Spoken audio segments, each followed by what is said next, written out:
ಶ್ರೀ ಲಕ್ಷ್ಮೀ ನರಸಿಂಹಸ್ವಾಮಿ ರಥಕ್ಕೆ ವಿಶೇಷವಾಗಿ ಹೂವಿನ ಅಲಂಕಾರ ಮಾಡಲಾಗಿತ್ತು. ದೇವಾಲಯದಲ್ಲಿ ಸಾವಿರಾರು ಸಂಖ್ಯೆಯಲ್ಲಿ ಭಕ್ತರು ಆಗಮಿಸಿ ಪೂಜೆ ಸಲ್ಲಿಸಿ ಪ್ರಾರ್ಥಿಸಿದ್ರ.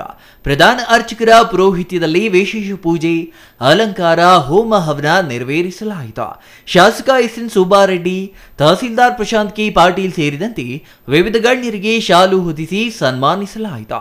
ನಂತರ ಗರುಡಾದ್ರಿ ಲಕ್ಷ್ಮೀ ನರಸಿಂಹಸ್ವಾಮಿಯನ್ನ ಅರ್ಚಕರು ಗ್ರಾಮೋತ್ಸವದ ಮೂಲಕ ರಥೋತ್ಸವ ನಡೆಯುವ ಸ್ಥಳಕ್ಕೆ ತಂದು ಮೆರವಣಿಗೆ ಮಾಡಿದ್ರ.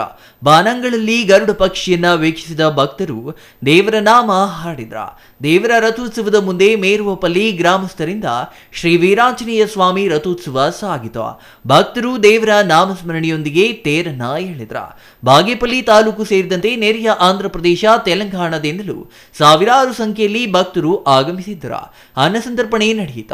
ಗ್ರಾಮಸ್ಥರು ಎತ್ತಿನ ಬಂಡಿಗಳಲ್ಲಿ ಮಜ್ಜಿಗೆ, ನೀರು, ಕೋಸಂಬರಿ ಮುಂತಾದವುಗಳನ್ನ ಹಂಚಿದ್ರ. ಇನ್ನು ಈ ಸಂದರ್ಭದಲ್ಲಿ police inspector Prashanth Varni, circle inspector Janardhan, grade 2 tahsildar Subrahmanya, PSI Nagamma, ASI Srinivas, Hanumanthappa ಇನ್ನೂ ಹಲವರು ಹಾಜರಿದ್ರ. Subbu, CTV news, Bagepalli.